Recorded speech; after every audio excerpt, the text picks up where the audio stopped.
We have the album of his wedding. Yeah, yeah. And we had the ceremony there as well.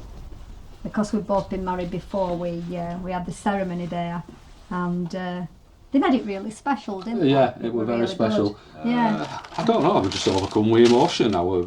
It was such a different experience that I just couldn't control myself. I was just in tears at one stage. It took me a while, especially when the music started and Gail came into the room. I was just blown away. Really. As soon as he turned round and saw me, that was it, weren't it? Well, in here we have my wedding dress, which still fits me. My mum made this, and there's all tiny little pearls sewn on here, and she sewed every single one on by hand. Yeah, so I didn't know this were in here. This is my christening shawl. So I was christened in that. So that's 40. 50. 50. No, I'm not 50. How old am I? 58. I'm 58. I'm not 58. You are 58. I'm a 58. Yeah. I'm 58. Yeah, I'm 58. Yeah, so it'll be about 57 years old. Okay, they're 57. Yeah. Am I 58? You are. I'm 58. Yeah. Good grief.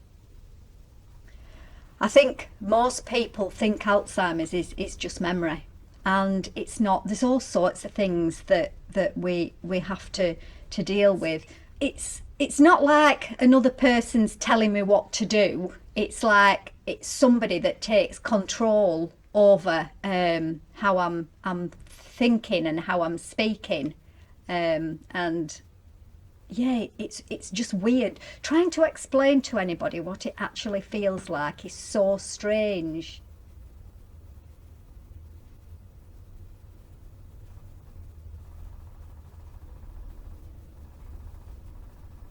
I absolutely hate having a bad day. That's one thing that I hate about dementia. And there's not much, because I always talk about dementia in such a positive way that it's given me a lot of things that I would have never even thought of doing. So when I have a bad day, it's really hard to explain. And a lot of people say it's like a foggy day. It's worse than fog. It makes me feel nauseous. My balance is off. And I just can't function properly.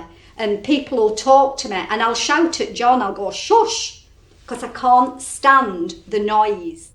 It's one of them things, when we got married, he married Gail. But now, he's married to two people in a way, because he's married to me and he's married to dementia. And John has to work out which one is on that day, in a way. True, yeah. It's a good way of putting it, I suppose, isn't it? You went away, didn't you, with your boys and your brother? Yeah, we went to Scotland. And I knew you were going away. I were a bit apprehensive as it got nearer the time, but I thought, no, I'm going to be all right. Anyway, I went out the door, and he'd only been gone a few hours, and I started panicking.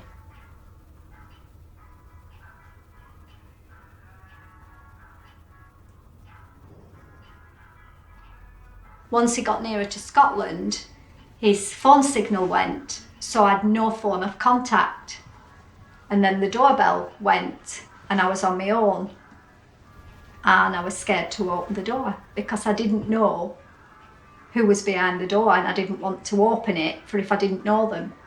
So I didn't answer it. I just sat.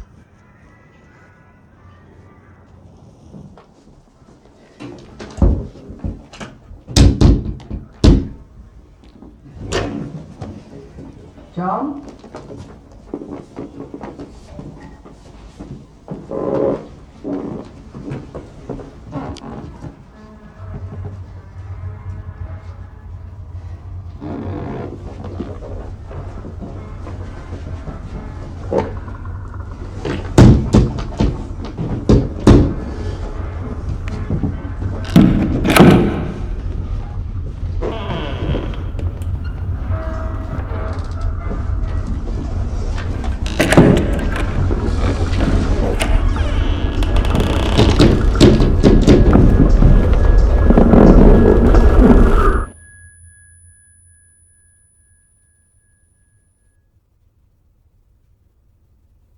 I couldn't understand why he hadn't come home, and I couldn't get in touch with him. His car weren't there. I thought he'd left me.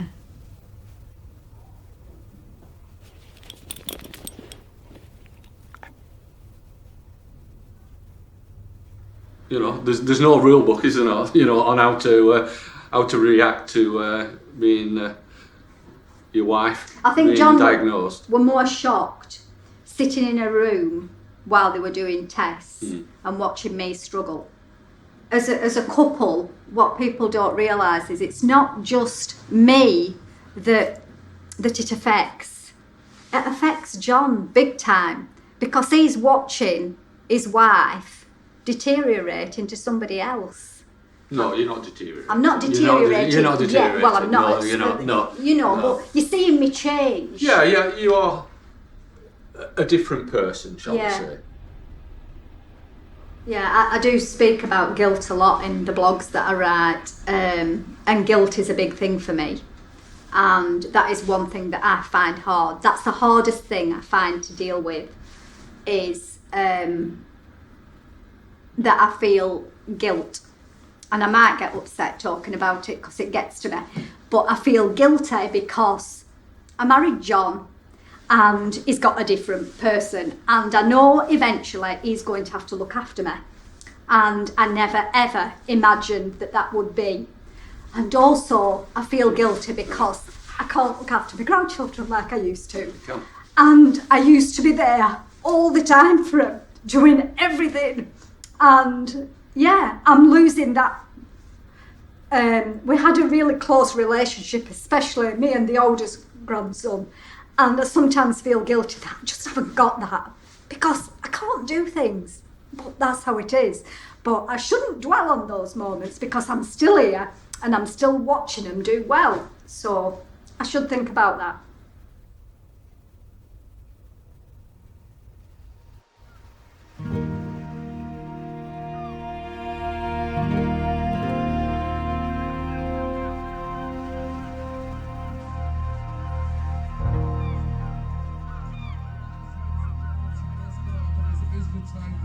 Song of the night, and I think it's only fitting that we finish with the same song that was the first song for today's married couple.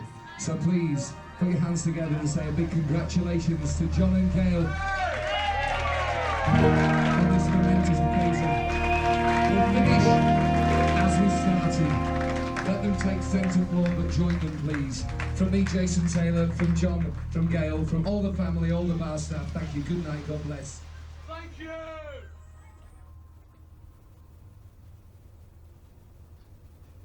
My biggest fear is that when you lose capacity, I don't want to be in that situation.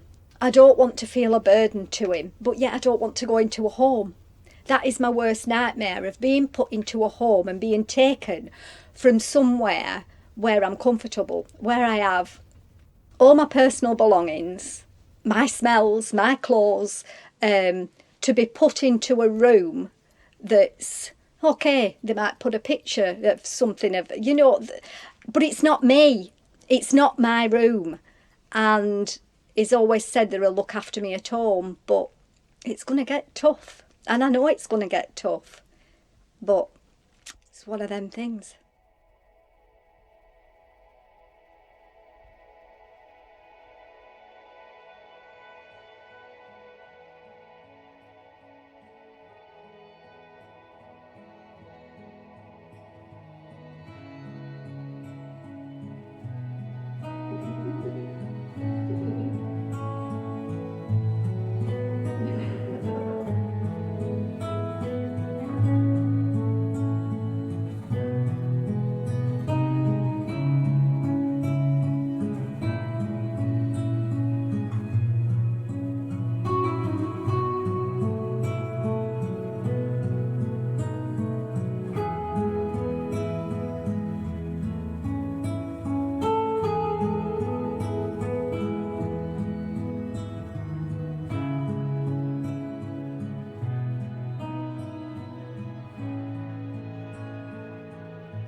when you have dementia, you see things differently.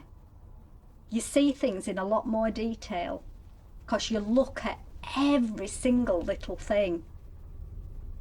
There's so much beauty, and I think that's, you actually learn to, appreciate. You appreciate things a lot more.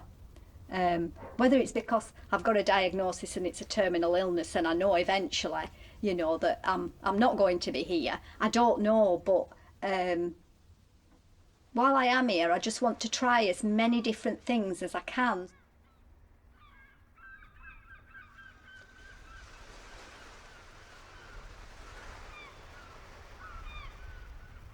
When I'm outside, when I'm taking photos, when I'm crafting, you don't seem to have to think as much as what you do when you're inside your home.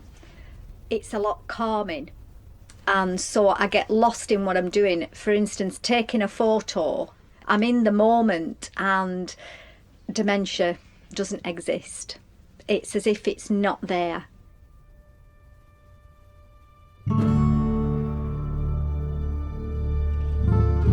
When I told family and friends, you always get that, oh, I'm sorry, I'm really sorry. And yeah, it's a bad diagnosis, and you know, it's nothing to sort of party about, but when you get your diagnosis, you don't suddenly change. This is what people don't get. Because you've got that diagnosis, I'm not suddenly going to sit in a chair and sit in the corner of a room and do nothing, because I haven't deteriorated yet, and I've still got lots of life in me. And this is what people don't get. Because you've got that diagnosis doesn't mean to say that you're just going to deteriorate instantly. It starts somewhere, and you've got a middle bit and you've got an end bit, and I'm at the start, I think, of my journey.